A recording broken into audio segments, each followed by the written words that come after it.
الشيطان اللعين الرجيم. بسم الله الرحمن الرحيم. اللهم صل على محمد وآل محمد. اللهم إني أسألك برحمتك التي وسعت كل شيء وبقوتك التي قهرت بها كل شيء وخزع لها كل شيء وذل لها كل شيء وبجبروتك التي غلبت بها كل شيء وبعزتك التي لا يقوم لها شيء وبعظمتك التي ملأت كل شيء وبسلطانك الذي على كل شيء وبوجهك الباقي بعد فناء كل شيء وبأسمائك التي ملأت أرقان كل شيء وبعلمك الذي أحاط بكل شيء وبنور وجهك الذي أضاء له كل شيء. يا نور يا قدوس يا أول الأولين ويا آخر الآخرين. اللهم اغفر لي الذنوب التي تهتك الحساب. اللهم اغفر لي الذنوب التي تنزل النقام. اللهم اغفر لي الذنوب التي تغير النعم. اللهم اغفر لي الذنوب التي تحبس الدعاء. اللهم اغفر لي الذنوب التي تقطع الرجاء. اللهم اغفر لي الذنوب التي تنزل البلاء. اللهم اغفر لي كل ذنب أذنبته وكل خطيئة أخطأتها. اللهم إني أتقرب إليك بذكرك وأستشفع بك إلى نفسك وأسألك بجودك أن تدنيني من قربك وأن توزعني شكرك وأن تلحمني ذكرك. اللهم إني أسألك سؤال خاضع متذلل خاشع أن تسامحني وترحمني وتجعلني بقسمك راضيا قانيا وفي جميع الأحوال متواضعا. اللهم وأسألك سؤال من اشتدت فاقته وأنزل بك عند الشدائد حاجته وعزم فيما عندك رغبته. اللهم عزم سلطانك وعلى مكانك وخفي مكرك وزهر أمرك وغلب قهرك وجرت قدرتك ولا يمكن الفرار من حكومتك. اللهم لا أجد لذنوب غافرة ولا لقبائه ساترة ولا لشيء من عمل القبيح بالحسن مبدلا غيرك. لا إله إلا أنت سبحانك وبحمدك ظلمت نفسي وتجرأت بجهلي وسكنت إلى قديم ذكرك لي ومنك علي. اللهم مولاي كم من كبير سترته وكم من فادح من البلاء أقلت وكم من عثار وقيت وكم من مكروه دفعت وكم من ثناء جميل لست أهلا له نشرت. اللهم أزم بلائي وأفرت بي سوء حالي وقصرت بي أعمالي وقعدت بي أغلالي وحبسني عن نفعي بعد أملي وخدعتني الدنيا بغرورها ونفسي بجنايتها وبطالي. يا سيدي فأسألك بعزتك لا يحجب عنك دعائي سوء عملي وفعالي ولا تفزعني بخفي ما اطلعت عليه من سر ولا تعاجلني بالعقوبة على ما عملت في خلوات من سوء فعلي وإساءتي ودوام تفريطي وجهالتي وكثرة شهواتي وغفلتي. وكن اللهم بعزتك لي في كل أحوال رؤوفا وعلي في جميع الأمور الأمور عطوفا إلهي وربي من لي غيرك أسأله كشف ذري والنذر في أمري إلهي ومولاي أجريت علي حكما اتبعته في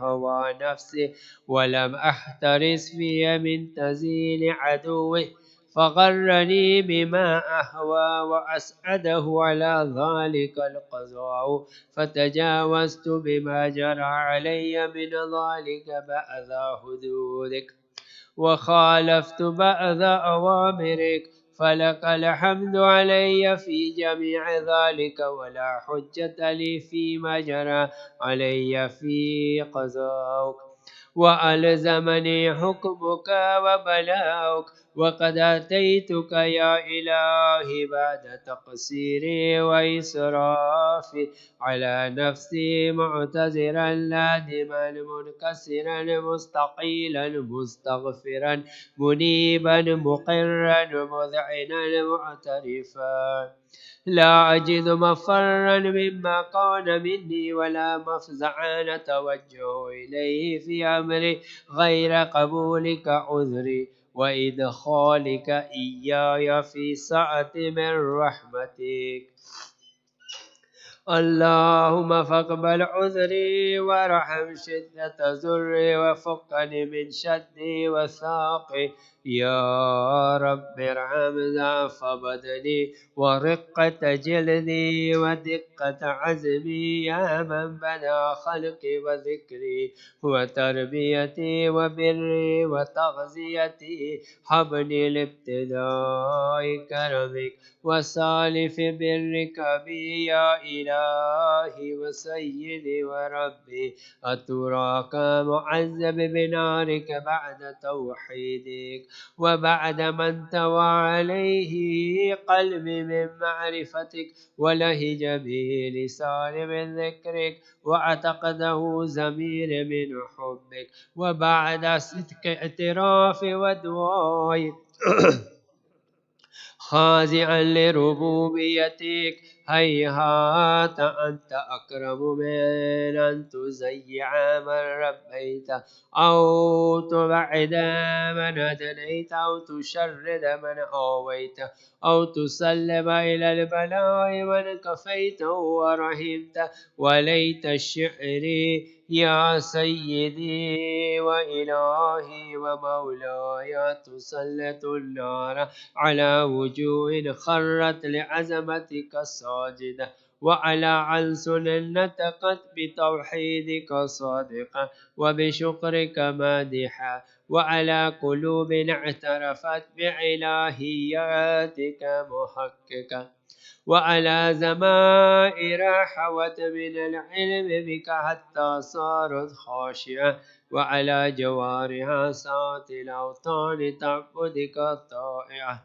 وشارك باستغفارك مذعنا ما حقق ظن بك ولا أخبرنا بفضلك عنك يا قريب يا ربي وأنت تعلم ضعفي عن قليل من بلاء الدنيا وعقوباتها وما يجري فيها من المقاري على أهلها على عنا ذلك بلاء ومكروه قليل مكثه يسير البقاء قصير المدة فكيف احتمال لبلاء الآخرة وجليل وقوع المقال فيها وهو بلاء تطول مدته ويدوم مقامه ولا يخفف عن أهله لأنه لا يقول إلا عن غضبك وانتقامك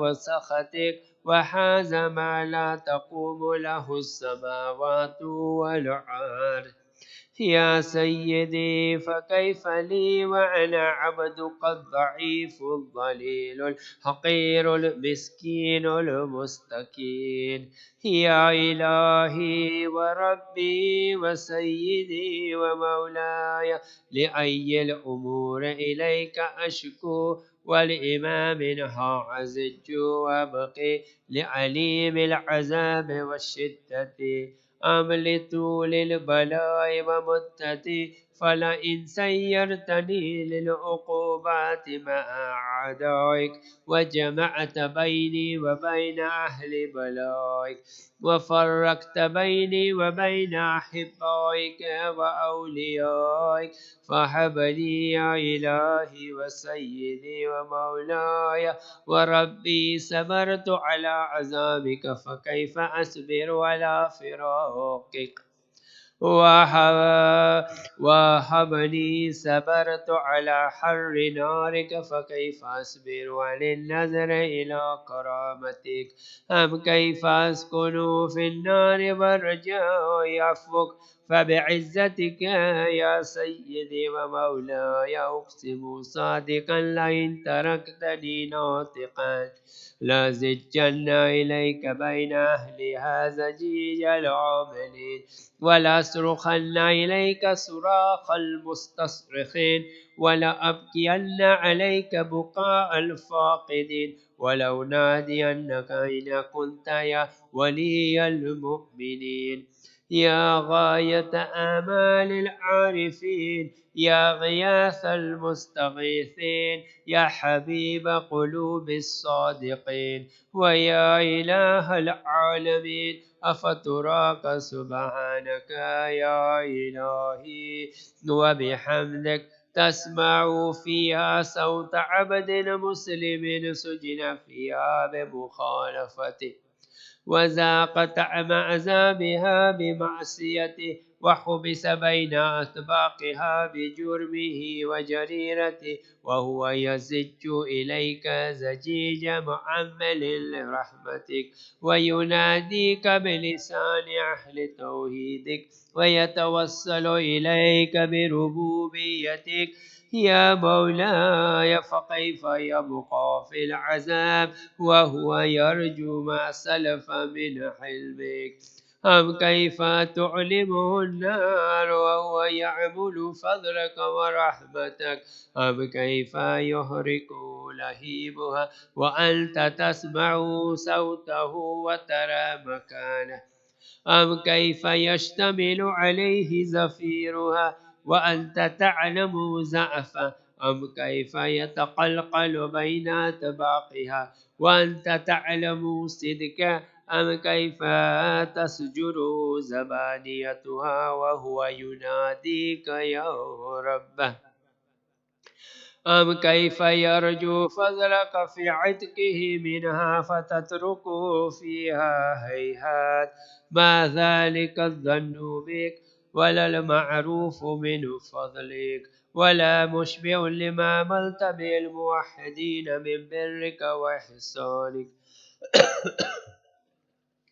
فباليقين يقتو لولا ما حكمت به من تعذيب جاهليك وقزيت به من إخلاد معانديك لجعلت النار كلها بردا وسلاما وما كان لأحد فيها مقرا ولا مقاما لكنك تقدست أسماؤك أقسمت أن تملاها من الكافرين من الجنة والناس أجمعين وأن تخلد فيها المعاندين وأن تجل ثناؤك قلت مبتدعا وتتولت بالنعام متقربا أفمن كان مؤمنا كمن كان فاسقا لا يستوون إلهي وسيدي فأسألك بالقدرة التي قدرتها وبالقضية التي حتمتها وحكمتها وغلبت من عليه أجريتها أن تهب لي في هذه الليلة وفي هذه الساعة كل جرم أجرمته وكل ذنب أذنبته وكل قبيح أسررت وكل جهل عملته كتمته أو أعلنته أخفيته أو أزهرته وكل سيئة أمرت بإثباتها الكرام القاتبين الذين وكلتهم بحفظ ما يكون مني وجعلتهم شهودا علي مع جواري وكنت أنت الرقيب علي من ورائهم والشاهد لما خفي عنهم، وبرحمتك أخفيت وبفضلك سترت، وأن توفر حظي من كل خير أنزلت أو إحسان فضلت أو بر نشرت أو رزق بسطت أو ذنب تغفره أو خطأ تستره. يا ربي يا ربي يا رب، يا إلهي وسيدي ومولاي ومالك رقي، يا من بيده ناصيتي، يا عليما بذري ومسكنتي، يا خبيرا بفقري وفاقتي. يا ربي يا ربي يا رب، أسألك بحقك وقدسك وأعظم صفاتك وأسمائك أن تجعل أوقات من الليل والنهار بذكرك مأمورة وبخدمتك موصولة وأعمال عندك مقبولة، حتى تكون أعمالي وأورادي كلها وردا واحدا، وحالي في خدمتك سرمدا. يا سيدي يا من عليه مأولي، يا من إليه شكوت أحوالي.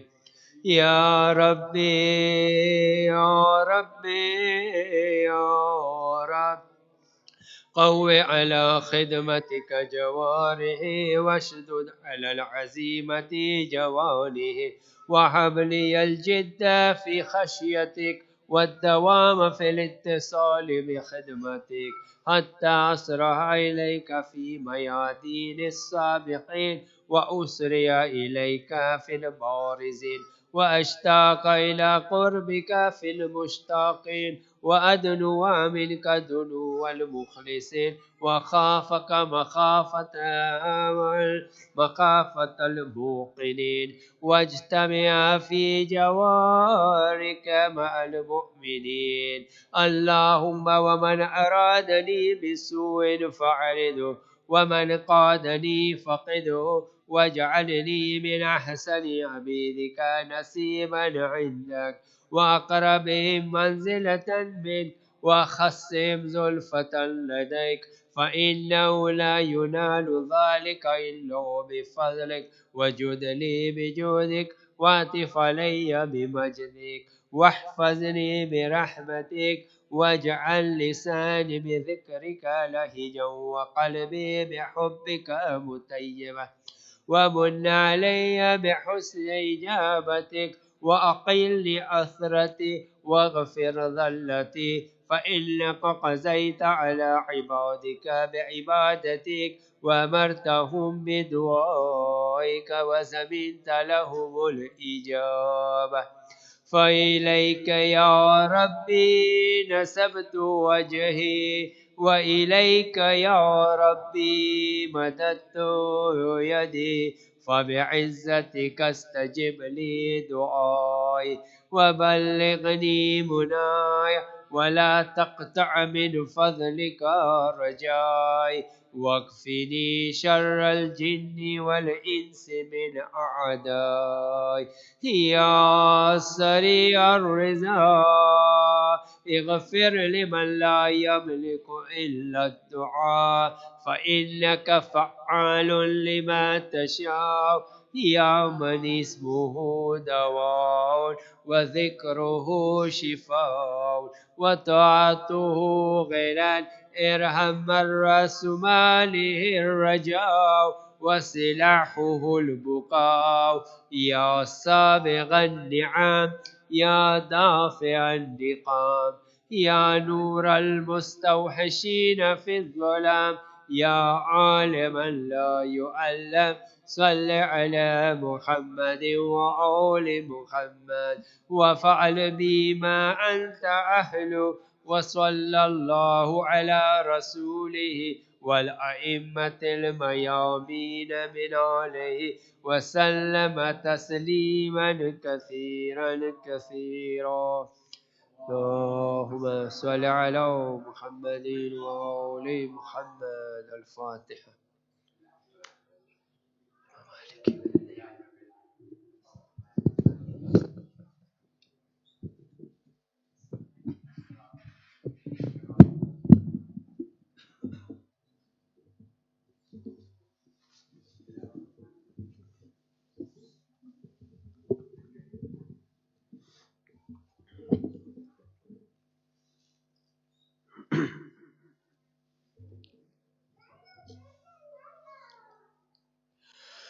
أعوذ بالله من الشيطان اللعين الرجيم. بسم الله الرحمن الرحيم.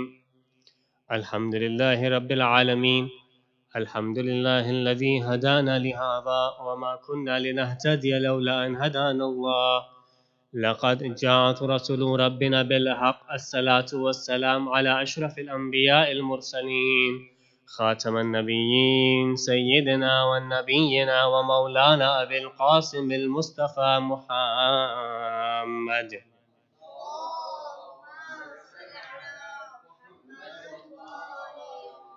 وبآله الطيبين الطاهرين المعصومين المظلومين. وصل على صاحب الدعوة النبوية والصولة الحيدرية والعصمة الفاطمية والحلم الحسنية والشجاعة الحسينية والصبر السجادية وآثار الباقرية ومؤثر الصادقية وعلوم الكاظمية وحجج رضوية وجود التقوية والنقاوة النقوية والهيبة العسكرية والغيبة الإلهية والقائمة بالحق.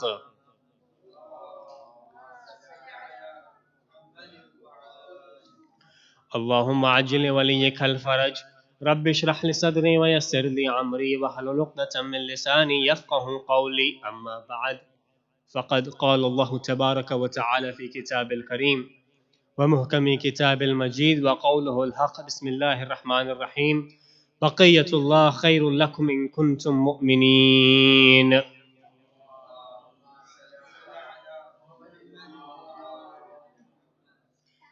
Hussein bin Rawh al-Nawbakhti was the third of the four representatives to have served the Imam of our time in a period known as Ghaibat al-Sughra, the minor occultation. The period of the direct deputyship of Hussein bin Rawh lasted for 21 years out of a period which spanned 69 years in total. Hussein bin Rawh is famous for the political shrewdness and the political sharpness, along with the diplomatic relationships that he maintained within the people. The lessons that we can learn from this individual, from the representative of the Imam, are remarkable and many in number. And those lessons can be applied within our lives within the 21st century, not just the community in general, but also within the world of politics that we have.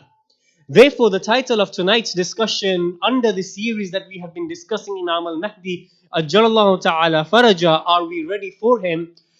Tonight's discussion will be titled Lessons that we can learn from the life of Hussein bin Rawh al-Nawbakhti, the third representative of Imam. And to do that, inshallah, we will discuss it on three levels. Firstly, we will discuss the lessons that we can learn from his life, from the qualities that he showed which made him the representative of the Imam. On the second level, we will go and try and understand the lessons that can be learned from the other aspects of his life, including political aspects. And finally, briefly, we will mention a few of his contributions to the religion. Before we start the topic, please recite a loud salawat.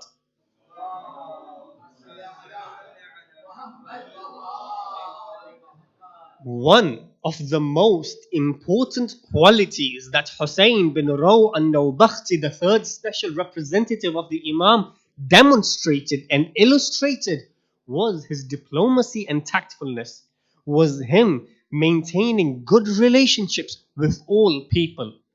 You see, Hussein bin Rawh was one of the wisest of people among the Shias and the Sunnis. He would calm the enemies, and he would please his friends, and he would try and maintain diplomatic relationship. Now, this sort of diplomatic relationship is extremely important to be maintained, especially at the time where the political situation is so sensitive. On one hand, you had the Abbasid Caliph such as Muqtadar Billah, who was very relaxed and easygoing towards the Shia. On the other hand, you had Hamid al-Abbasi, who was a terror towards the Shias at that time. So here, Hussein bin Rawh would maintain diplomatic relationships with all people. In one of the last tawqi that Sheikh At-Tusi had received from through Hussein bin Ruh, the Imam here mentions, he states, وَكَانَ أَبُو الْقَاسِمِ Rahmatullah alayhi. May Allah be pleased with him. May Allah bless Hussein bin Rawh, bless Abul Qasim.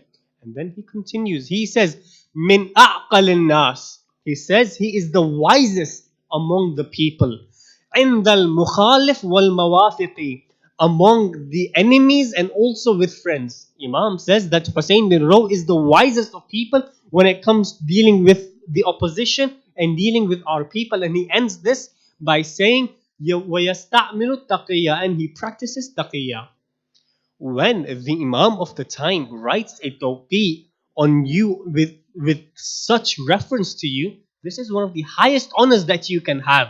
Here the Imam is saying Hussein bin Rawh is one of the wisest of people among ourselves, among the Shias and among the Sunnis. He maintains good relationships with our enemies. He knows how to talk to them. He knows how to sit with them. And he maintains good relationships with our friends. As in, he knows when he should say something, and he knows when he should conceal something, when he should not say something. And this attribute was extremely important within the political, taking into account the political sensitivities of the time.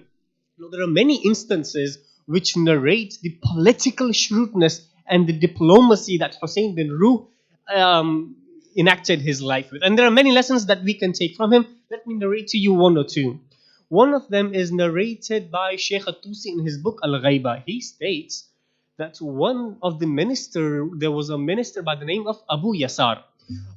Quite a few people had gathered in his house. Of those individuals was Hussein bin Ruh, who had attended the discussion at the house of the minister. And in that discussion were 5 scholars from the Ahl Sunnah. And in that gathering, one person proposed a discussion in trying to discuss who is the most superior Muslim after the Holy Prophet. One of the person responded by saying that after the Prophet comes Abu Bakr, Umar, then Ali. However, the other person retorted and he said no. He claimed the superiority of Imam Ali alayhi salam over all other companions after the Prophet.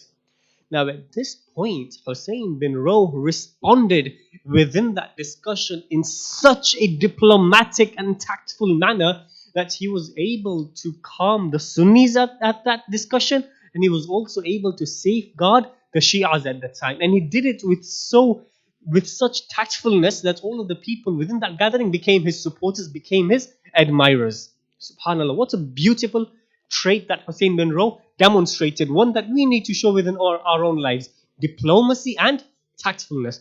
Hussein bin Rawh's diplomacy was unequal to anyone else at that time. Hussein bin Rawh, the third representative. Let me narrate to you another incident that took place, again, has been narrated by Sheikh At-Tusi.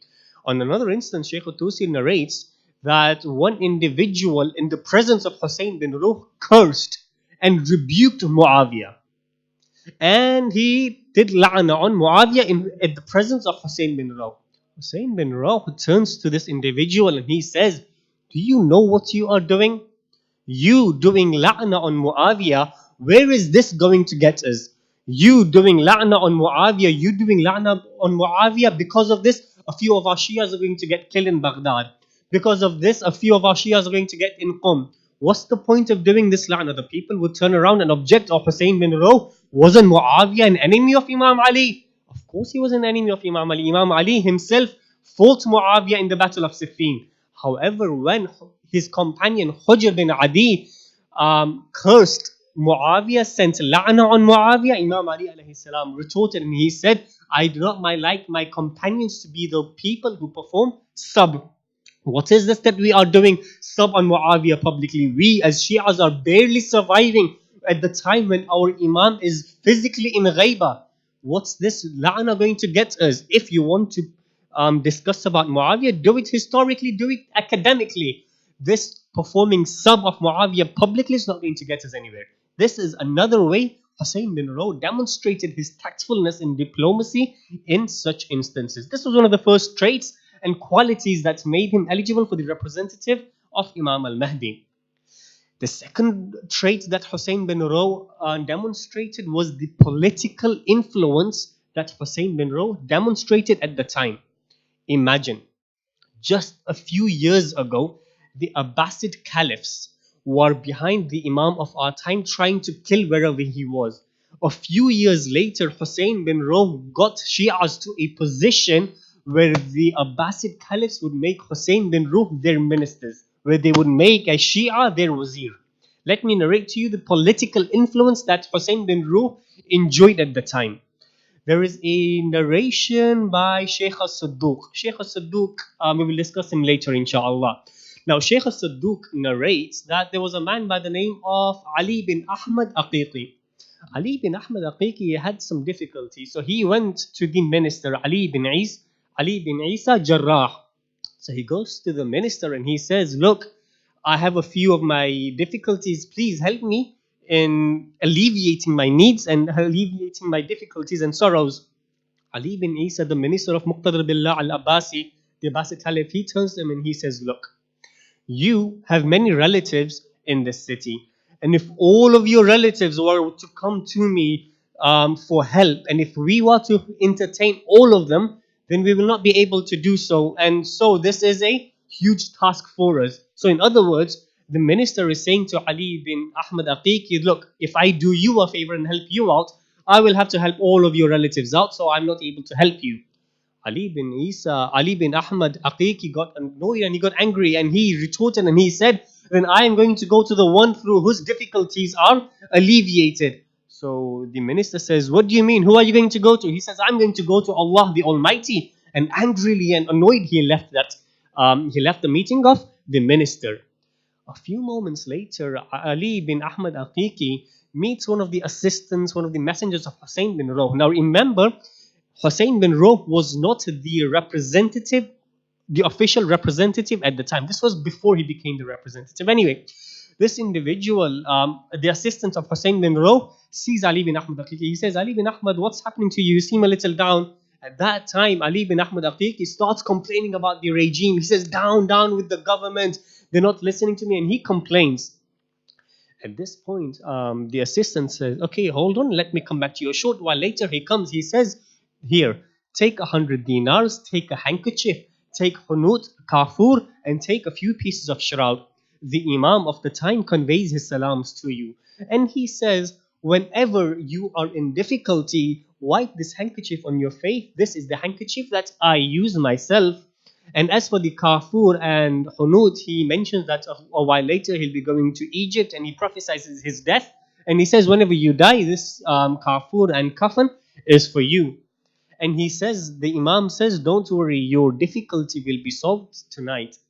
And then the assistant leaves. A while later, there is a knock at the door of Ali bin Ahmad Aqiqi. He asks his servant, "Check who it is." And the servant says, "It's the servant of the cousin of the minister." And he says, "Okay, what is it?" He says that the minister and the cousin have called you.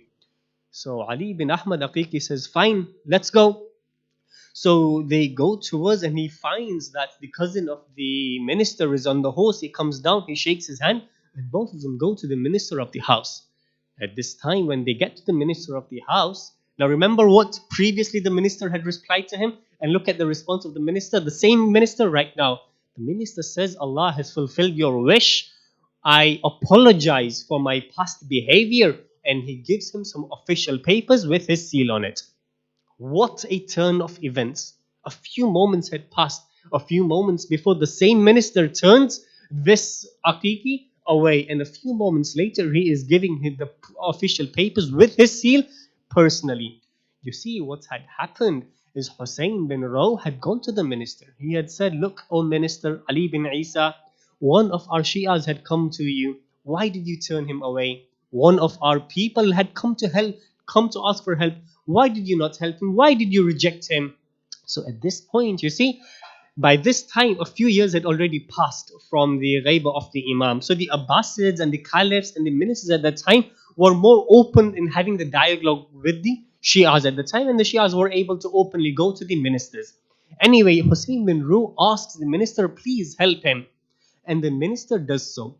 What this incident shows is the political influence that Hussein bin Rawh enjoyed at the time of the Abbasid caliphs. And I want you to remember that a few years ago, the same Abbasid caliphs wanted to kill the Imam, but now they are making the Shias their wazirs, and they're also listening to the Shias. This is the political influence that Hussein bin Rawh enjoyed at that time. A lesson towards us that every time there is something wrong in the government, we shouldn't be going down with the government.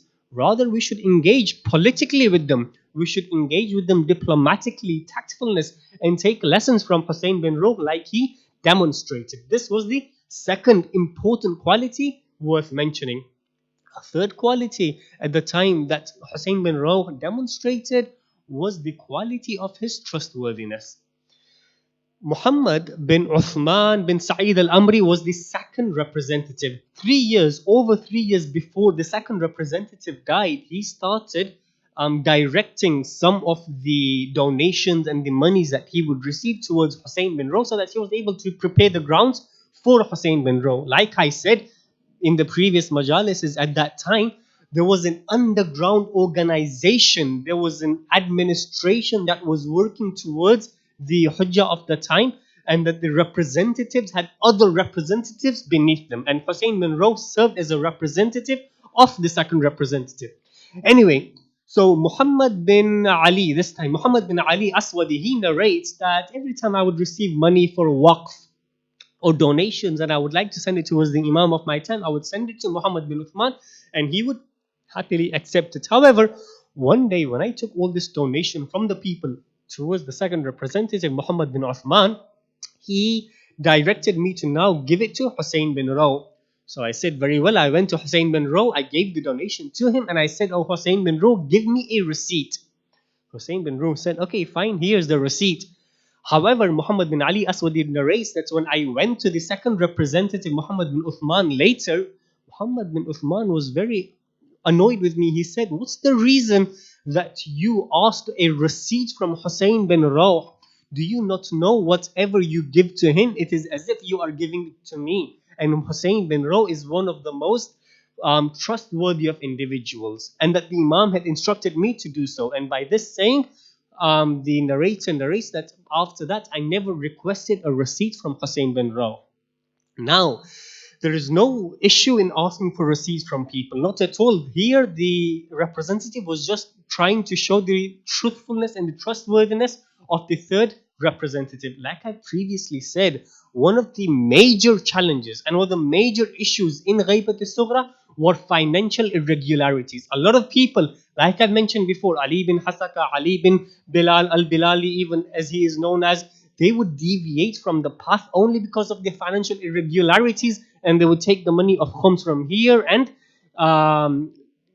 do fraudulent activities with them. Regardless, this was one of the third traits of Hussein bin Rawh, which makes him a representative. Again, a worthy trait that we should try and implement within our life.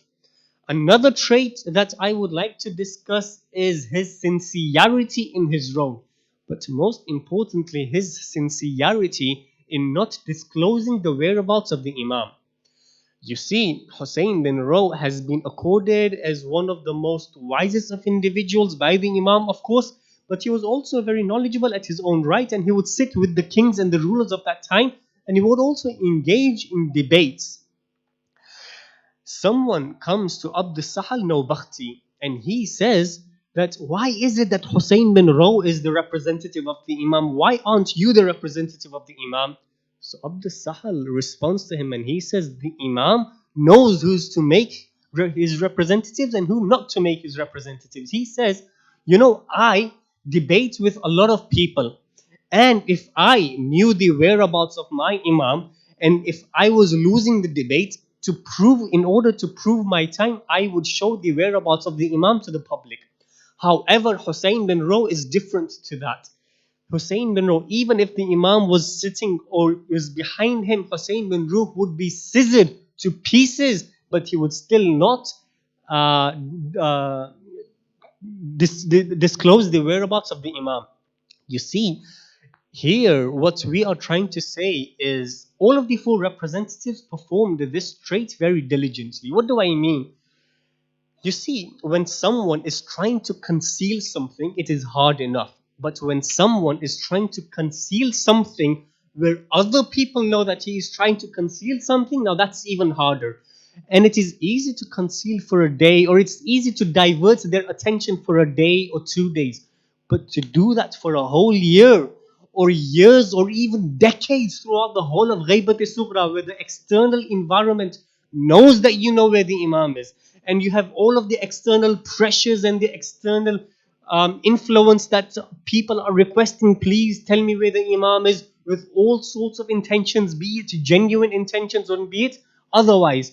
To conceal the place of the whereabouts of the Imam truly takes a lot of sincerity, and therefore the Imam knew exactly whom to place their trusts with. Again, another worthy trait that we should try and be more amanatdar and try to have that quality of being Ameen. These were some of the qualities that I wanted to bring in front of you of Hussein bin Ro, and these were diplomatic relationship with all of the people, political sharpness and influence, trustworthiness and sincerity. Now let us move this discussion to another aspect of his life. Let us, for example, touch his political aspect. Like I said previously, Hussein bin Rawh had enjoyed a high status within the politicians at that time and even the kings at that time. He was in fact one of the ministers that would sit within the courts of Muqtadar al-Abbasi, the caliph of the time. And I would like you to imagine the state of Hussein bin Rawh at that time, on how far he had brought the Shias of the time to where he was. Now, because of all this influence, people started becoming jealous and envious of him. What do I mean?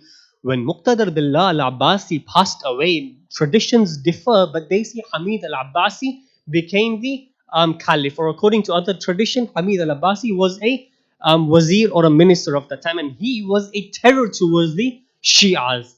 Anyway, when Hamid al-Abbasi came into power, he realized, he saw the power of Hussein bin Ro. Hussein bin Ro, the Shias love him, the non-Shias love him. Everyone loves him. He has a lot of power. He's getting a lot of money from the people for the khums. Hamid al-Abbasi decides to put Hussein bin Ro into prison. At the time where the Imam is already in Ghaiba, the only source of communication to the Imam, the representative of the Imam, is now also into prison for 5 long years. Now, I want you to imagine, we've already discussed the period of Hira, the period of utter confusion on what was going on in the minds of the people when they first were introduced this notion of ghaibat. And now I want you to imagine that Hussein bin Ro al-Nawbakhti is in prison for 5 years. Not only that, when Hussein bin Ro was taken into imprisonment, some Shias who were envious of the position that Hussein bin Ro enjoyed in front of the Imam and the high status that he had became envious of him and turned against him. One of the individuals you will not believe, and the people could not believe, turned against him, was an individual by the name of Shalmaghani. Shalmaghani was an individual that was in the gathering in which the second representative appointed the third representative. He was an individual that believed in the Imam. He was an individual that had seen the Hujjah with his own eyes. He was a scholar. He had written a lot of books on the Ahlulbayt. His worship was unequal. He was excellent in his salah, in his fast, in his hajj. However, what happened is when Hussein bin Ro was declared the third representative, Shalmaghani always wanted that position. It was a coveted position and he always wanted that position. And when Hussein bin Ro got that position and Shalmaghani didn't, his envy and jealousy began to increase. And what happened is when Hussein bin Ro is in prison for 5 long years, Shal Maghani comes forward and he declares and he puts in some fitna and futur and confusions within the minds of the people. On the first level, he says, so Shal Maghani was who? He believed in the Mahdi. He had seen the Hujjah with his own eyes. He would sit in the gatherings of the representatives. But Shal Maghani comes forward and he says, this Mahdi is shaitan.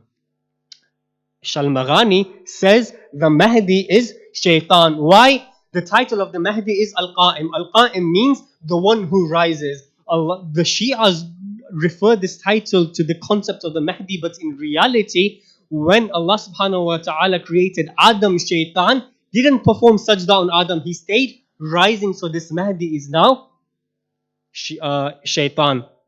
On the second level, he would say that the Imams of the Ahlulbayt are Allah subhanahu wa ta'ala walking on earth. They are God on earth, and now Allah subhanahu wa ta'ala has come into my heart and He is within me.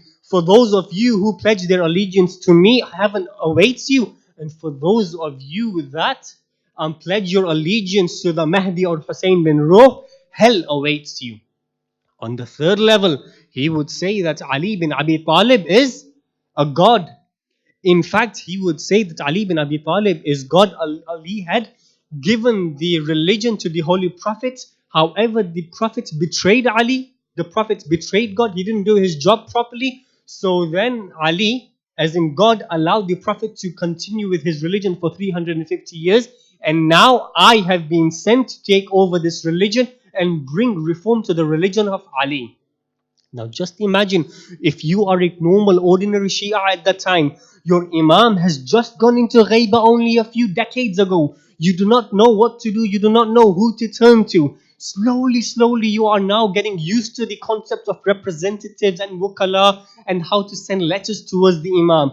But suddenly that main representative is also hidden from the public eye and he has also gone into prison. And now a scholar, someone who was meant to be a trustworthy individual, a man of great reputation, is now bringing in these confusions within the religion. What do you as an ordinary individual do at that time? This time was extremely difficult, and we need to try. This time is going to come again. It's going to be difficult for us again towards the reappearance of the Imam, and we need to try and increase the ma'rifah that we have in him. However, one of the companions of Hussein bin Rawh bin Humam comes to Hussein bin Rawh in his prison and he says, you know what's happened? He says, no, what's happened? He narrates the story of Shalmaghani and he says, this is what's happened. Hussein bin Rawh says, Shalmaghani, but he was sitting with us. He has seen the Hujjah with his own eyes. He is doing all of this. Bin Humam says, yes, this is Shalmaghani. This is what's happening in the outside world. Hussein bin Rawh says, wait, let's wait for a tawqi, instruction from the Imam. The tawqi comes from the Imam and he says, Shalmaghani, because he has ascribed all of these things to the Imams, la'na on him, la'na on those people that follow Shalmaghani, and la'na on those people that stay quiet with what they say. This narration, this statement was very important for the Imam of the time. This statement was very important for the Imam of the time to make that. Why? Shalmaghani was getting a lot of influence. The tribes of, for example, Bani Furat were gathering him, supporting him, not just joining him, but helping him and supporting him. Here, the Imam is saying, la'ana on the people that stay silent even when the confusions such as ghulu or nusayri creep into the religion. And we need to try and stay away from these tendencies of nusayri or ghulu or calling the Imams of Allah subhanahu wa ta'ala as God walking on this earth. Now, there are reasons why Hussein bin Rawh was placed into prison in the first instance. Traditions and the books mention two reasons. I will quickly go over them. The first reason was because of him having links with Qaramita. I've already mentioned who Qaramita were in the previous discussion and the movement of the Ismailis at the time, but he was accused of having links with Abu Tahir Qaramita, who had laid a siege on Baghdad and also attacked the Hajis of the time, whose relatives were also the relatives of Abbasid Caliph. The other accusation on Hussein bin Rawh, because he was placed in prison, was because of the money that he was gaining from people. So he has an accusation that he's gaining money from the people, and when the government is asking for the money, he refused to give this. So, and because of the power that he had, he was sent into prison. Now, this is Hussein bin Ruh. When Hussein bin Ruh is finally released from the prison, he comes out, consolidates the faith of the Shia at the time, and continues with his work. Now, there are a few contributions from Hussein bin Ruh which I will briefly mention. One of the contribution is the ariza that we write to the 12th Imam on every 15 Sha'ban or every other night. Whenever we do, we address it to Hussein bin Ruh al-Nawbakhti, the third representative of the Imam. Another contribution of Hussein bin Ruh is, for example, a story which we may already know, when Ali al-Qummi al-Babawayh comes to Hussein bin Ruh asking to please pray for the Imam to grant me some children.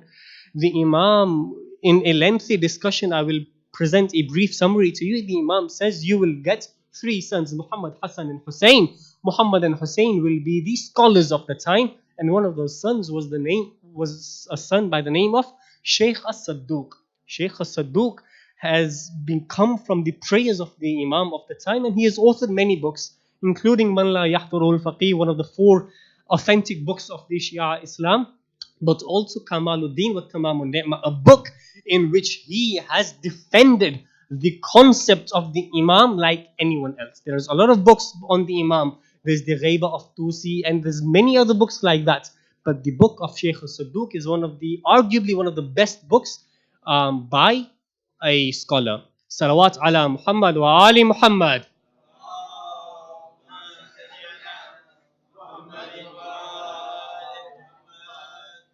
Before Hussein bin Ruh passes away, he receives a tawqi from the Imam instructing him that the next representative will be an individual by the name of Ali bin Muhammad as-Samari. Inshallah, life permitting, we will discuss the lessons that we can learn from the fourth and the final direct representative of the Imam of the time in the period of the Ghaibat al-Sughra, inshallah, next Thursday. Before we go into Masai, please recite aloud salawat.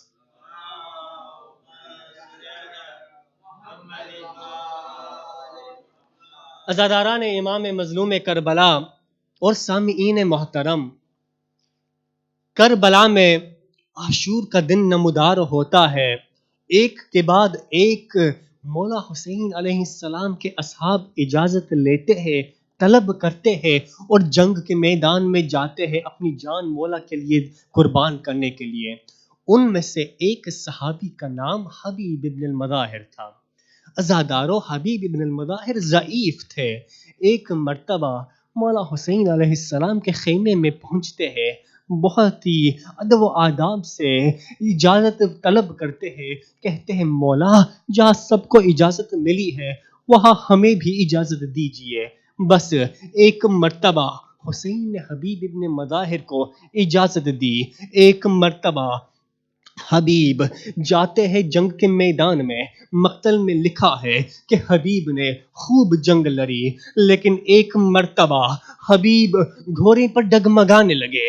एक मर्तबा आवाज दी, अस्सलामु अलैका या अबा अब्दुल्लाह अदरिकनी, या अबा अब्दुल्लाह मेरा आखिरी सलाम कबूल कीजिए, आइए मेरी मदद को आइए। बस रावी कहता है, हुसैन हबीब के लाशे पर पहुंचते हैं, हबीब तुमने वफा की, बस हबीब की रूह जन्नत परवाज हो गई। अज़ादारो, मसाइब के 2 जुमले और सुन लीजिए।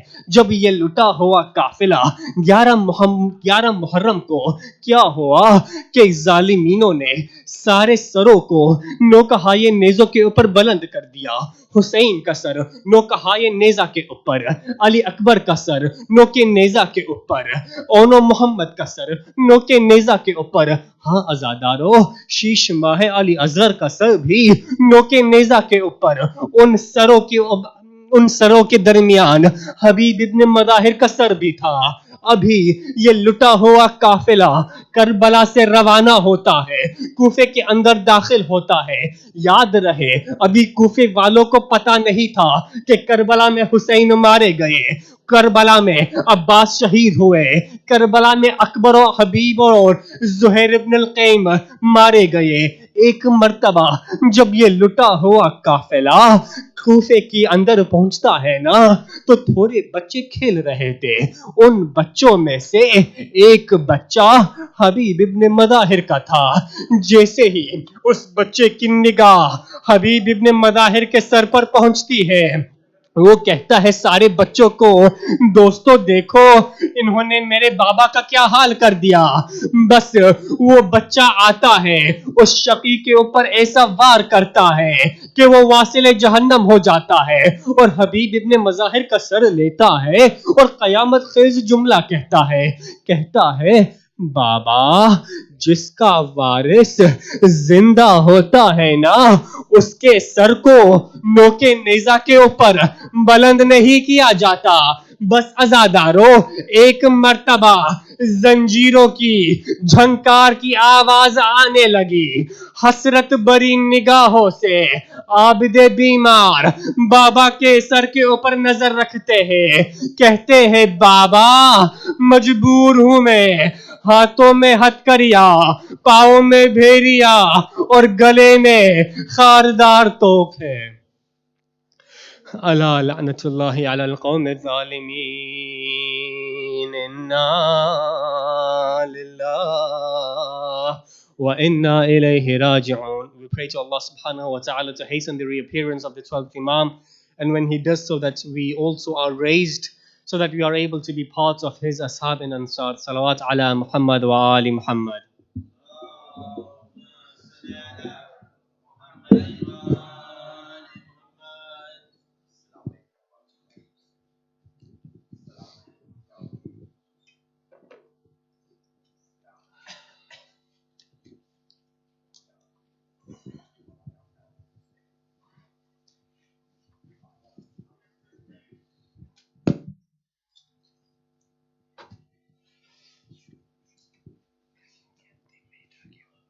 أعوذ بالله من الشيطان الرجيم بسم الله الرحمن الرحيم إن الله وملائكته يصلون على النبي يا أيها الذين آمنوا صلوا عليه وسلموا تسليما اللهم صل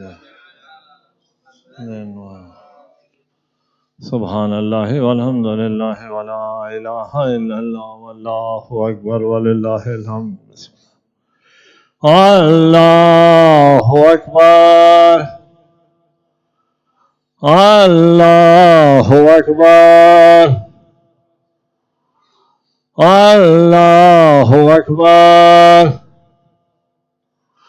الله أكبر أشهد أن لا إله إلا الله أشهد أن لا إله إلا الله أشهد أن محمدا رسول الله اللهم صل على محمد وعلى محمد أشهد أن محمدا رسول الله اللهم صل على محمد وعلى محمد أشهد أن أمير المؤمنين إمام المتقين علي حجة الله اللهم صل على محمد وعلى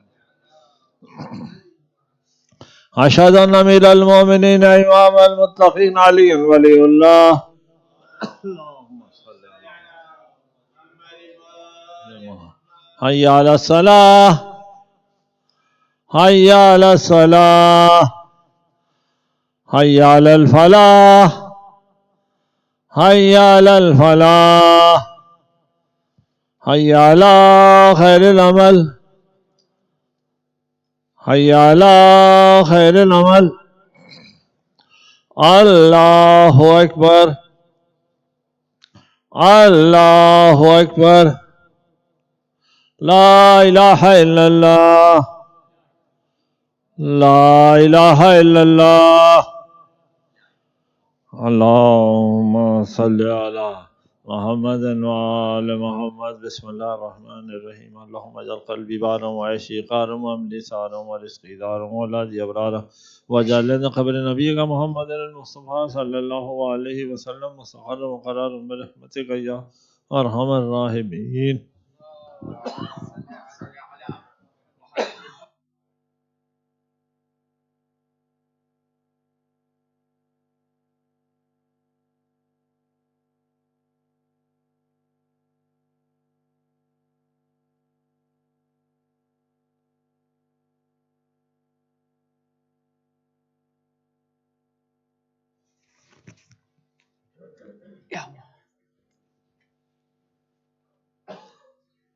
أعوذ بالله من الشيطان الرجيم بسم الله الرحمن الرحيم الله أكبر الله أكبر أشهد أن لا إله إلا الله أشهد أن لا إله إلا الله أشهد أن محمدا رسول الله اللهم صل على آل محمد أشهد أن محمدا رسول الله اللهم صل على آل محمد أشهد أن عليا ولي الله اللهم صل على آل محمد أشهد أن عليا حجة الله اللهم صل على حي على الصلاة حي على الصلاة حي على الفلاح حي على الفلاح حي على خير العمل حي على خير العمل قد قامت الصلاة قد قامت الصلاة الله أكبر الله أكبر لا إله إلا الله بسم الله الرحمن الرحيم قل إن الصلاة ونسكي ومحياي ومماتي لله رب العالمين أستغفر الله ربي وأتوب إليه أستغفر الله ربي وأتوب إليه أستغفر الله ربي وأتوب إليه الله أكبر بسم الله الرحمن الرحيم الحمد لله رب العالمين الرحمن الرحيم مالك يوم الدين إياك نعبد وإياك نستعين اهدنا الصراط المستقيم صراط الذين أنعمت عليهم غير المغضوب عليهم ولا الضالين بسم الله الرحمن الرحيم إن أنزلناه في ليلة القدر وما أدراك ما ليلة القدر ليلة القدر خير من 1000 شهر تنزل الملائكة والروح فيها بإذن ربهم من كل أمر السلام هي حتى مطلع الفجر الله أكبر سبحان ربي العظيم وبحمده ربي صل على محمد آل محمد سمع الله لمن حمده الله أكبر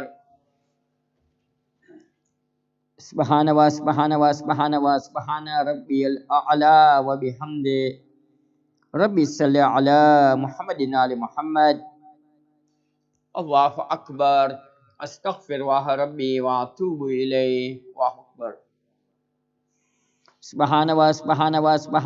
سبحان ربي الأعلى وبحمده ربي صل على محمد آل محمد الله أكبر بحول الله وقوته أقوم وأقعد بسم الله الرحمن الرحيم الحمد لله رب العالمين الرحمن الرحيم مالك يوم الدين إياك نعبد وإياك نستعين اهدنا الصراط المستقيم صراط الذين أنعمت عليهم غير المغضوب عليهم ولا الضالين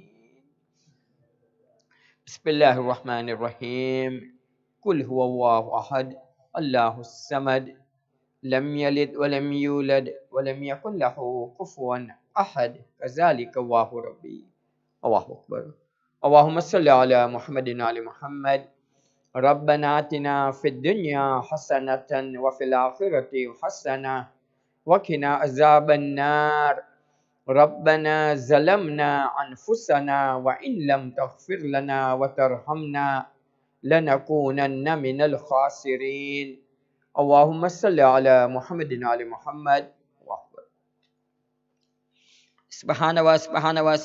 سبحان ربي العظيم وبحمده ربي صل على محمد آل محمد سمع الله لمن حمده الله أكبر سبحان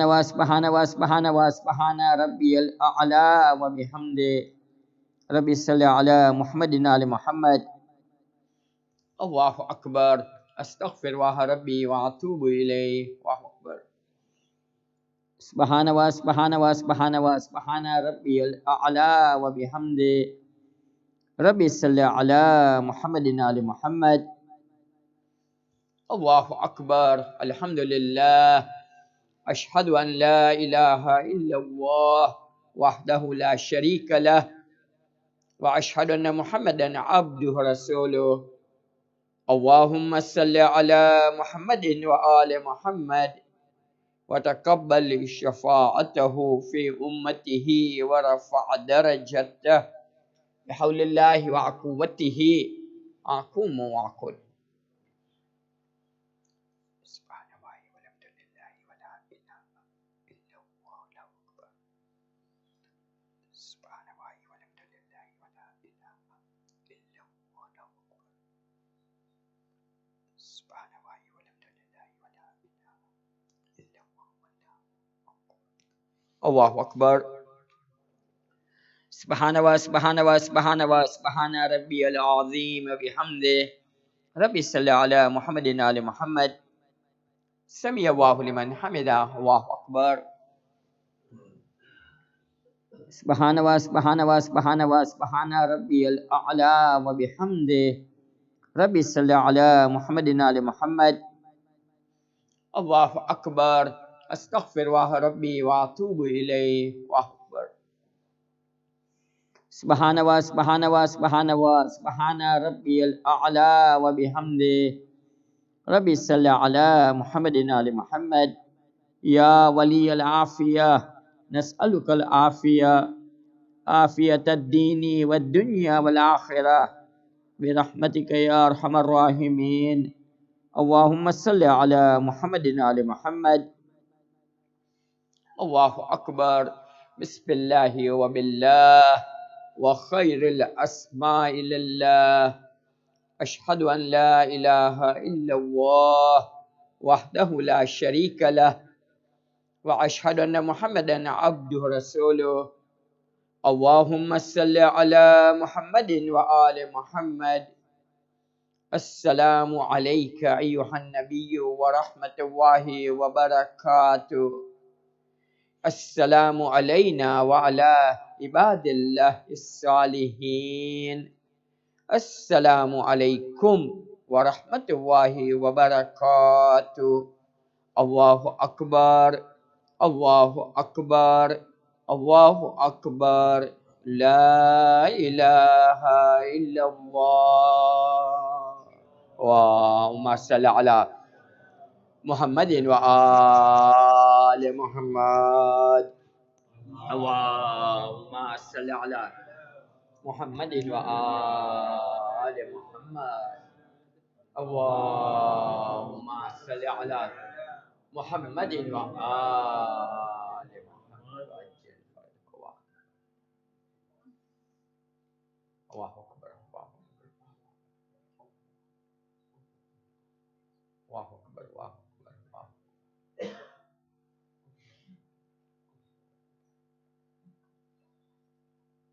الحمد لله الحمد لله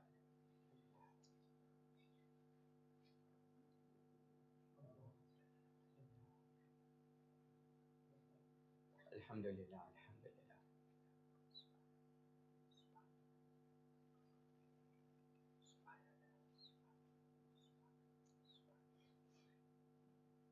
سبحان الله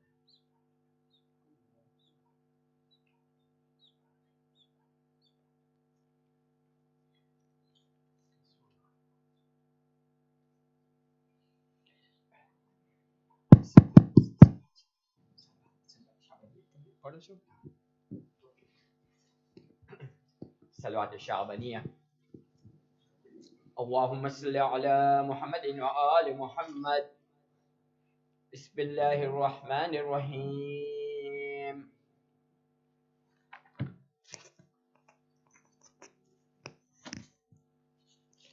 اللهم صل على محمد وآل محمد واسمع دعائي إذا دعوتك واسمع ندائي إذا ناديتك واقبل إلي إذا ناجيتك فقد هربت إليك وكففت بين يديك مستكينا لك متزر إليك راجيا لما لديك ثوابي وتعلم ما في نفسي وتخبر حاجتي وتعرف ضمير لا يخفى عليك أمر منقلب مسوايا وما أريد أن أبيد به من منطق وتخوف به من تابة ورجل كابتك وقد جرت مقاديرك على سيدي فيما يكون علي اللهم صل على محمد وآل محمد شجرة النبوة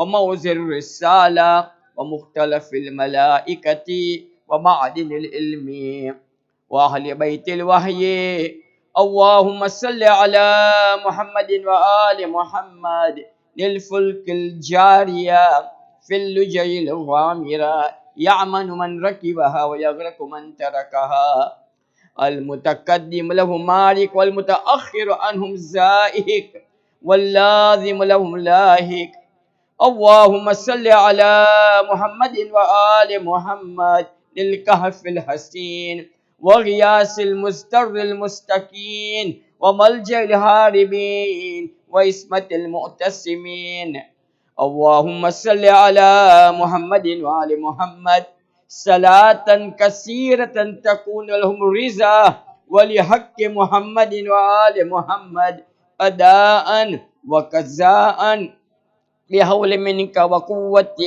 يا رب العالمين اللهم صل على محمد وآل محمد الطيبين الأبرار الأخيار الذين أوجبت حقوقهم وفرضت طاعتهم وولايتهم اللهم صل على محمد وآل محمد وعمر قلبي بطاعتك ولا تخزني بمعصيتك وارزقني مواساة من كترت عليه من رزقك بما وسعت لي من فضلك ونشرت علي من عدلك وأحييتني تحت ظلك وهذا شهر نبيك سيدي رسلك شعبان الذي حفظت منك بالرحمة والرضوان الذي كان رسول الله صلى الله عليه وآله وسلم يدعب في صيامه وقيامه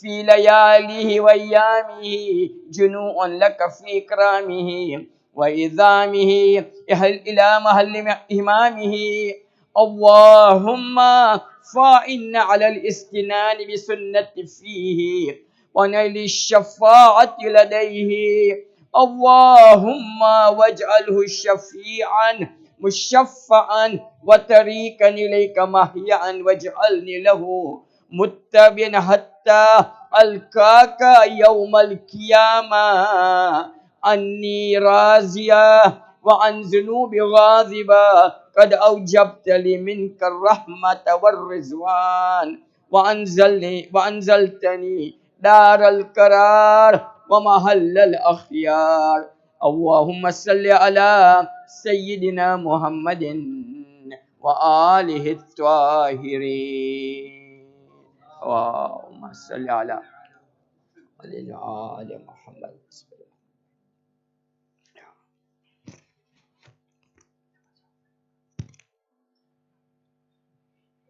الله أكبر بسم الله الحمد لله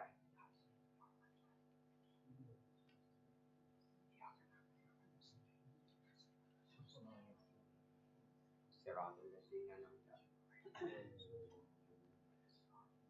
بسم الله الرحمن الرحيم وسلوا للذهب والباطل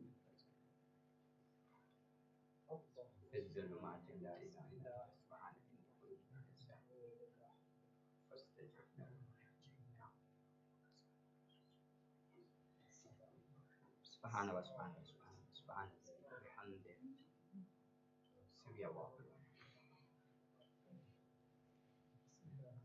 سبحان ربي العظيم رب السبح الله أكبر استغفر الله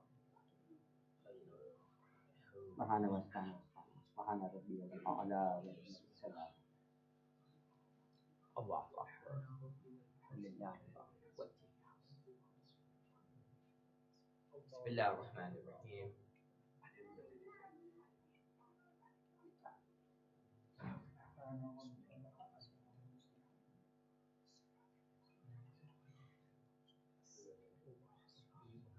بسم الله الرحمن الرحيم بسم الله الرحمن الرحيم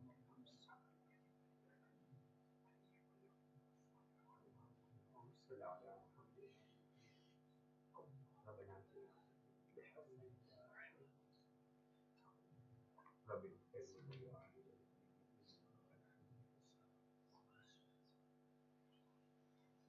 سبحان وسبحان وسبحان سبحان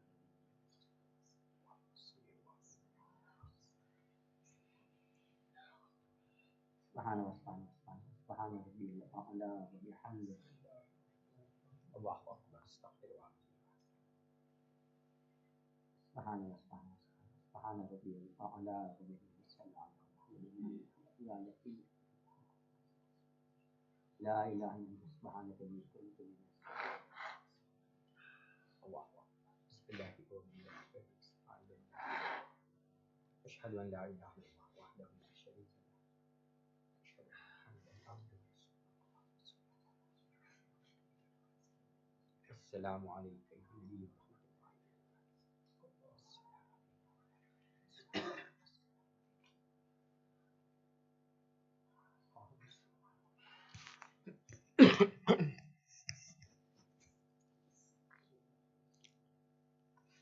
أعوذ بالله من الشيطان الرجيم بسم الله الرحمن الرحيم الله أكبر الله أكبر أشهد أن لا إله إلا الله أشهد أن لا إله إلا الله أشهد أن محمدا رسول الله اللهم صل على آل محمد أشهد أن محمدا رسول الله اللهم صل على محمد آل محمد أشهد أن عليا ولي الله اللهم صل على محمد آل محمد أشهد أن عليا حجة الله اللهم صل على محمد وآل محمد حي على الصلاة وحي على الصلاة حي على الفلاح حي على الفلاح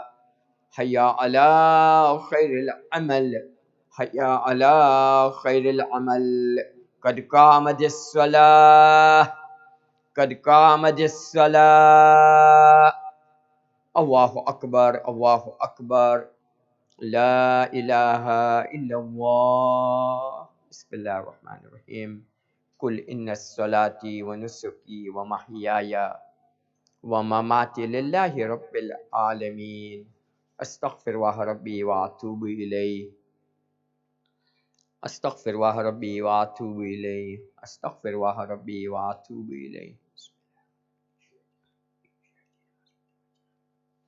الله أكبر بسم الله الرحمن الرحيم الحمد لله رب العالمين الرحمن الرحيم مالك يوم الدين إياك نعبد وإياك نستعين اهدنا الصراط المستقيم صراط الذين أنعمت عليهم غير المغضوب عليهم ولا الضالين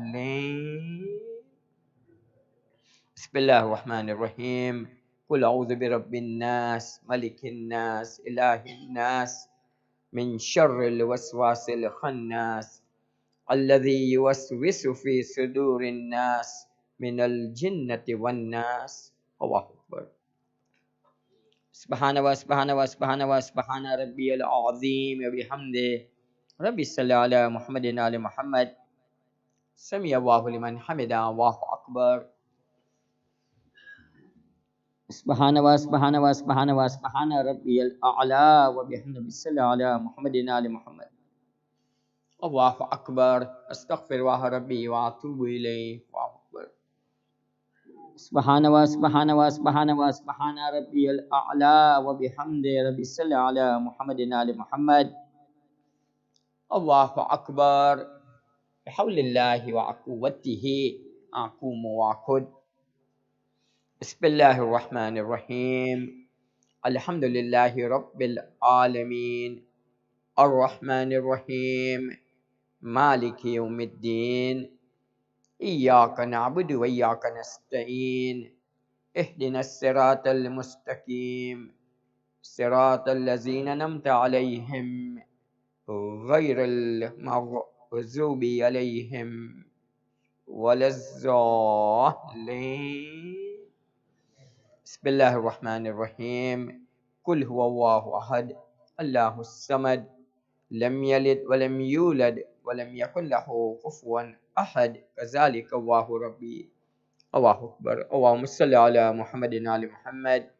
ربنا لا تزغ قلوبنا بعد إذ هديتنا وهب لنا من لدنك رحمة إنك أنت الوهاب. ربنا أفرغ علينا صبرا وثبت أقدامنا وانصرنا على القوم الكافرين.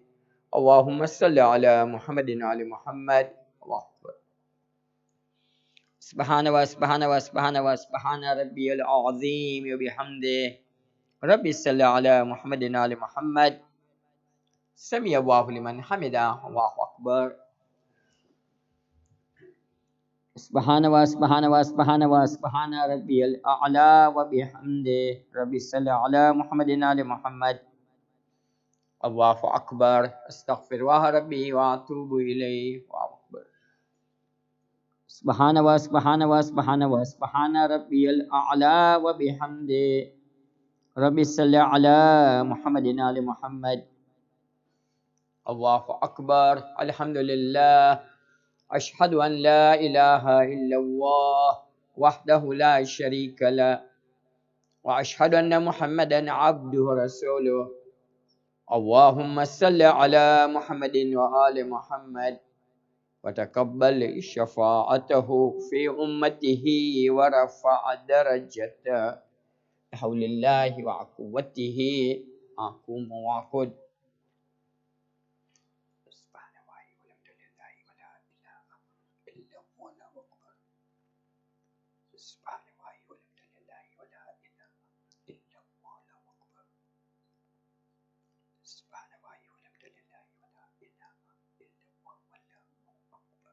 الله أكبر.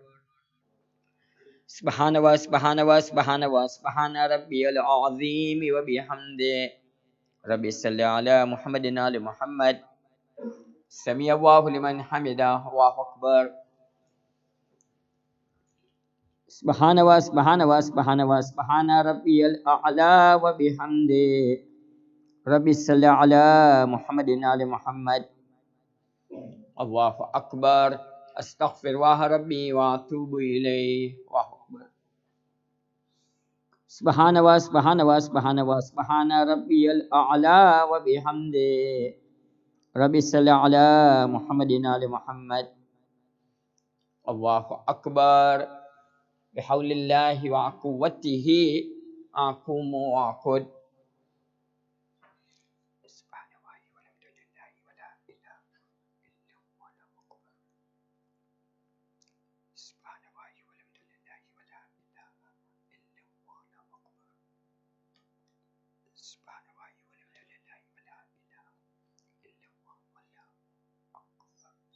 الله أكبر. سبحان ربي العظيم وبحمده ربي صل على محمد وآل محمد. سمع الله لمن حمده. الله أكبر. سبحان ربي الأعلى وبحمده ربي صل على محمد وآل محمد. الله أكبر. أستغفر الله ربي وأتوب إليه. الله أكبر. Subhana rabbiyal a'la wa bihamdih. Rabbi salli ala Muhammadin ali Muhammad. Allahumma inni as'aluka rahata indal maut wal maghfirata ba'dal maut wal afwa indal hisab wan najata minan nar. Allahumma inni as'aluka an takhtima li bis sa'adah. Allahumma inni as'aluka al aman wal afiyah bi rahmatika ya arhamar rahimin. Allahumma salli ala Muhammadin ali Muhammad. Allahu akbar. Bismillahi wa billah wa khairil asma'i lillah. Ashhadu an la ilaha illallah wahdahu la syarika la wa ashhadu anna Muhammadan abduhu rasuluh. Allahumma salli ala Muhammadin wa ali Muhammad. Assalamu alayka ayuhan nabiyyu wa rahmatullahi wa barakatuh. Assalamu alayna wa ala ibadillah as-salihin. Assalamu alaikum warahmatullahi wabarakatuh. Allahu akbar, Allahu akbar, Allahu akbar. La ilaha illallah. Allahumma salli ala Muhammadin wa ali Muhammad. Allahumma salli ala Muhammadin wa ali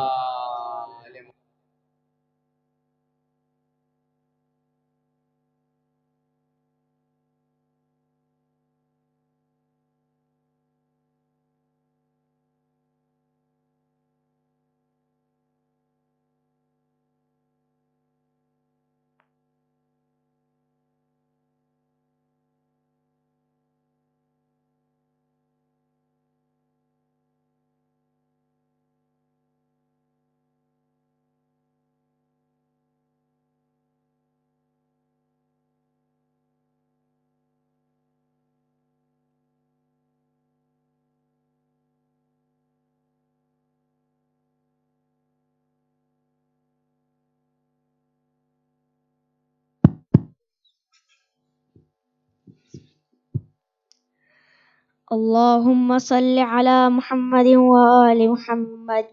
بسم الله الرحمن الرحيم. اللهم إني ليس لي علم بموضع رزقي وإنما أطلبه بخطرات تخطر على قلبي فأجول في طلبه البلدان فأنا فيما أنا طالب كالحيران لا أدري أفي سهل هو أم في جبل أم في أرض أم في سماء أم في بر أم في بحر وعلى يدي من ومن قبل ومن قبل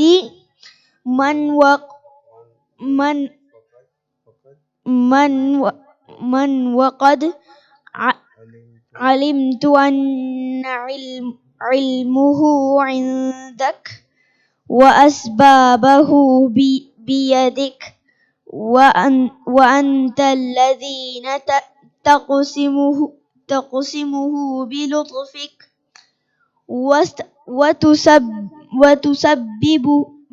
وتسبب برحمتك.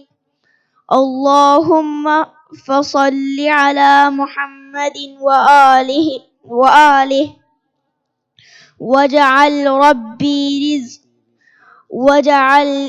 واجعل يا ربي رزقك لي واسعا ومطلبه سهلا ومأخذه قريبا ولا تعني بطلب ما لم تقد تقد تقد تقدر لي فيه رزقا فإنك غني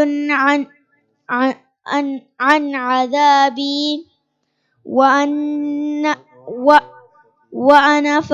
وأنا فقير إلى رحمتك فصل على محمد وآله وجد على عبدك بفضلك إنك ذو الفضل العظيم اللهم صل على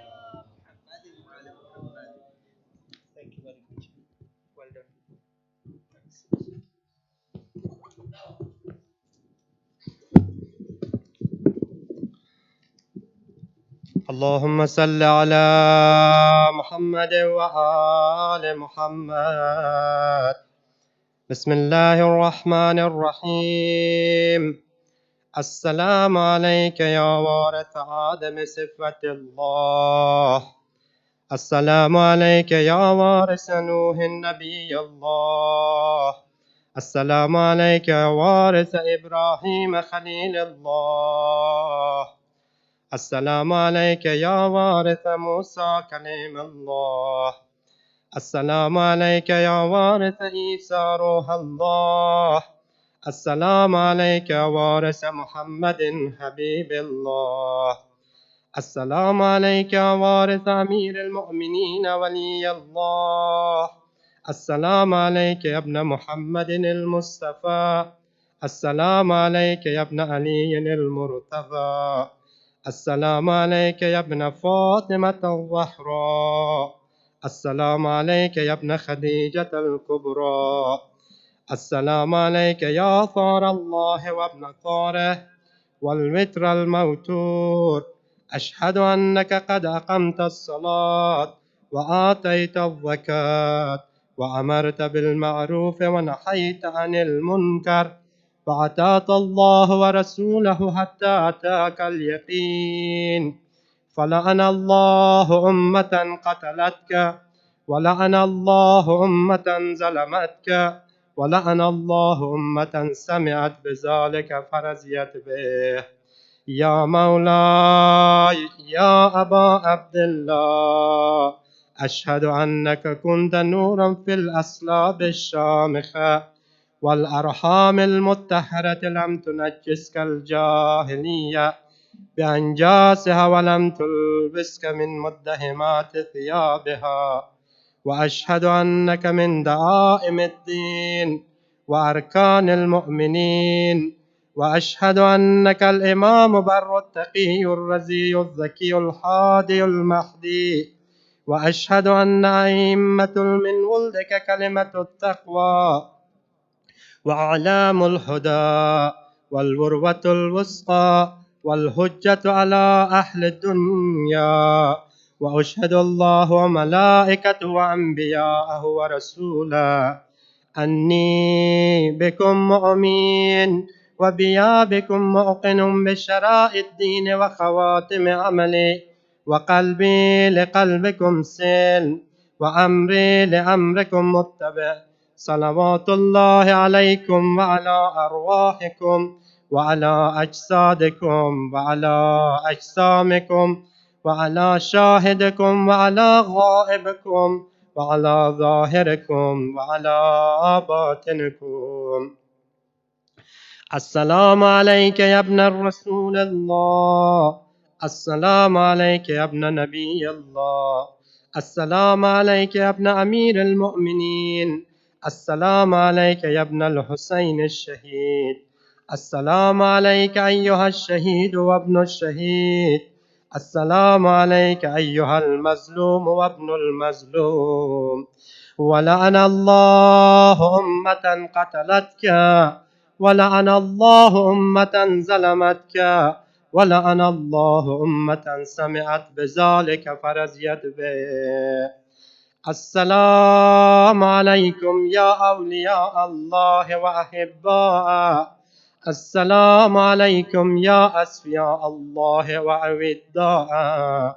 السلام عليكم يا أنصار دين الله. السلام عليكم يا أنصار رسول الله. السلام عليكم يا أنصار أمير المؤمنين. السلام عليكم يا أنصار فاطمة سيدة نساء العالمين. السلام عليكم يا أنصار أبي محمد الحسن ابن علي ولي الذكي الناصح. السلام عليكم يا أنصار أبي عبد الله.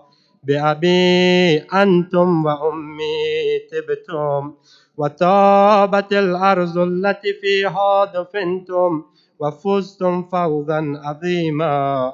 فيا ليتني كنت معكم فأفوز معكم. السلام عليك يا أبا الفضل العباس ابن أمير المؤمنين. السلام عليك يا ابن السيد الوسيم. السلام عليك يا ابن أول القوم إسلاما وأقدمهم إيمانا وأقوبهم بدين الله وأحوتهم على الإسلام. أشهد لقد نصحت لله ولرسوله ولأخيك فنعم الأخ المواصي. فلعن الله أمة قتلتك ولعن الله أمة ظلمتك ولعن الله أمة سحلت منك المحارم وانتهك الحرمة الإسلام. فنعم الصابر المجاهد المحامي الناصر والأخ الدافع عن أخيه المجيب إلى طاعة ربه الراغب فيها زهد في غيره من الثواب الجزيل والثناء الجميل. والحقك الله بدرجتك آبائك في جنات النعيم. السلام عليكم ورحمة الله وبركاته. السلام عليك يا غريب الغرباء يا معين الضعفاء والفقراء. السلام عليك يا سلطان يا علي بن موسى الرضا. كن شفيعنا وشفيع والدينا في يوم الجزاء. السلام عليك يا أختك يا فاطمة المعصومة جميعا ورحمة الله وبركاته. السلام عليك يا مولانا يا صاحب العصر والزمان. الأمان الأمان الأمان من فتنة الزمان. السلام عليك يا شريك القرآن. السلام عليك يا كعبة الإيمان. السلام عليك يا إمامنا وإمام الإنس والجان. عجل الله تعالى فرجك وسهل الله تعالى مخرجك وظهورك. السلام عليكم يا سائر شهداء كربلاء وأسراء كربلاء جميعا ورحمة الله وبركاته. اللهم صل على بسم الله الرحمن الرحيم.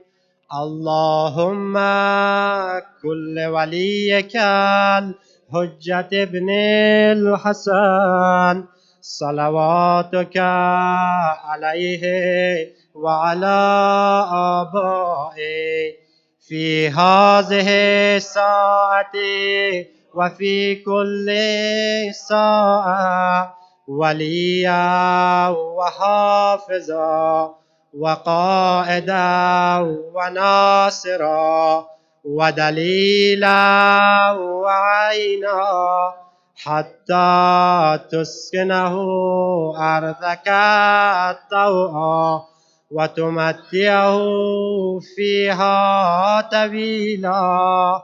اللهم صل على محمد وعلى محمد.